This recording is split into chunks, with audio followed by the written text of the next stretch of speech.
Hello once again, Kevin Turner on behalf of Australian Property Investor Magazine, and we're talking to young investors who got into the property market at a young age, and they're really whipping up a bit of a storm. In the latest edition of Australian Property Investor Magazine, you'll see an interview with 5 of them that Shannon Malloy did, and one of them joins me on screen right now, a 29-year-old Christopher Doyle. Chris, thanks for your time.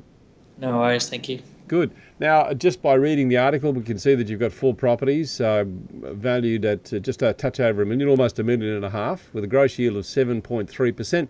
Interesting in reading that article too, Chris, that you were discouraged at the start by your parents.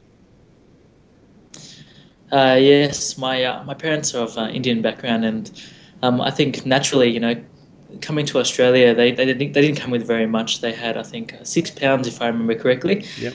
And so they were very conservative in their approach, and therefore they wanted to push that onto their children as well. Yeah, that's understandable, isn't it? But I think your inspiration was, in fact, your brother-in-law. He went about encouraging you, or you might have been encouraged by seeing what he did. What was it about what he was doing that sparked your interest? I think at the time, I was looking for opportunities to, I guess, increase my income as I was studying and working part-time. And I looked, at shares and network marketing and, maybe an eBay shop as well. But all those things required, input. And so when I found out a bit more about leverage and what you could do with leverage, that brought me to property. So, and that was something that my brother-in-law was doing at the time. And, it seemed to me like, he didn't need to be an expert in it. It was something that, anyone could do, and he was very successful in it. I think at that time, 2005, the property market was growing at a reasonable rate. And, I saw the profit that he was making, I guess, in capital, and it definitely struck a chord with me, so I followed the same path. Is he still a mentor of yours, Chris? Yeah, definitely is. I think, even though now he's probably more focused on personal, his principal place of residence, he just purchased a brand new house.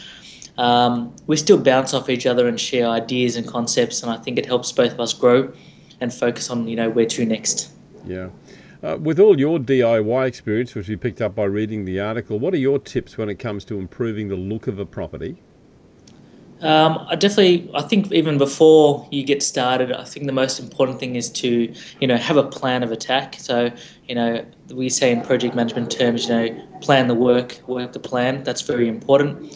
I think as well, making sure that you don't overcapitalize as well. So always consider, the property price or the cost, and then base your development on that, 5% on kitchen, 1% on bathroom. Also, it's important to draw a line in the sand at the start to say, these are the things that I can do myself as a DIY, and these are the things that I need to leave to a professional. Because in the past, what I've learned is that, if you try and do those things that are more towards the professional side, like say, for instance, plumbing,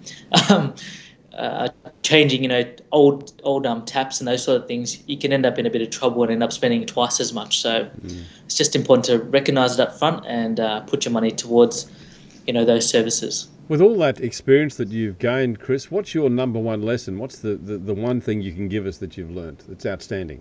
It would just be, to, focus on what's important to the tenants and not what's important to you as such. It's very easy to make it a personal thing, and as a result, you spend extra cash maybe on putting a splashback instead of tiles when you're not really going to get any more money for it. I think it's just important to balance it all up. For your first purchase, how long did it take you to raise the deposit, and was it tough getting finance? When I initially started saving, I think I was saving about $700, $800 per month, so it took me about a year. And at that time, there was a $10,000 first homeowners grant. So the two combined was enough to get me started. And at the time, I was working part-time at National Bank, so it made it a lot easier for me to gain that finance. But that said, I think if you do, if you are able to save up a considerable deposit, you definitely have a lot better chance of obtaining finance. So yeah. So Chris, what's next? What's the next step up the ladder?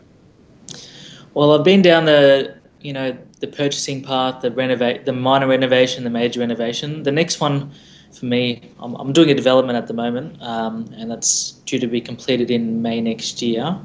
I'm actually looking at interstate now, so Brisbane is a state of choice for me. It seems to be on the up and coming, and so it's definitely something I'll be looking at. I have been up to Brisbane before and look at some property, but I've found that it's very difficult to, take the time out and go up there and do your research, etc., and speak to the right people. So I'll probably end up choosing a buyer's advocate to assist me with that, and take me through the process. I've definitely found that, those kind of services can produce value for money. Yeah. Will they do the preliminary work, then you'll come and make the final decision? Absolutely, yeah. Yes, definitely. Yeah. Tell me about the Brisbane market. Will you be looking in Brisbane for a development or single units or houses? I'll most likely be looking for off the plan purchase. I know that people believe that it can be dangerous at times, but I've had good experiences with it. And considering where the market is at the moment, if I was to get a off the plan purchase with a, say, a 1.5 year, 2 year time frame, it would put me right in place so I could, obtain capital gains immediately. I'm always open to other opportunities. I think as long as the numbers stack up, I definitely will be going for it. But the one thing that I'm sure of is that I'll be looking for a newish place, just to make use of depreciation. Depreciation, yeah, in tax time. In your due diligence, when you're looking at buying something new or something off the plan, what are your major considerations? I look at things like, is there schooling nearby, transport, all the general stuff. Another rule of thumb that I go off is that in terms of yield is, say for instance, if the property is $400,000, I look for about $400 per week rent. It's kind of something that I keep in mind. And as I said, considering I have a couple of old properties now, I'll be looking for newish, low maintenance properties, especially being interstate, somewhere where I can't, drive by every now and then. I like to be low maintenance so I can just leave it there and not have to worry about any of those things. And the only other thing is also finding a property manager around that environment who's going to support me through the process over the next couple of years. Yeah.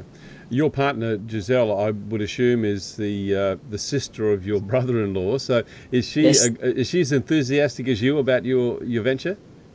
She definitely is. I think, as long as, I tried to tie it into an overall objective of hers, which is to, have a family home with, spa and pool and all these other things. And so that's the motivation that she has, the underlying motivation.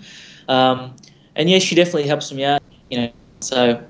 Chris, I want to thank you for your time and all the best in your future endeavours, and thanks for giving us this time today. No worries. Thank you very much.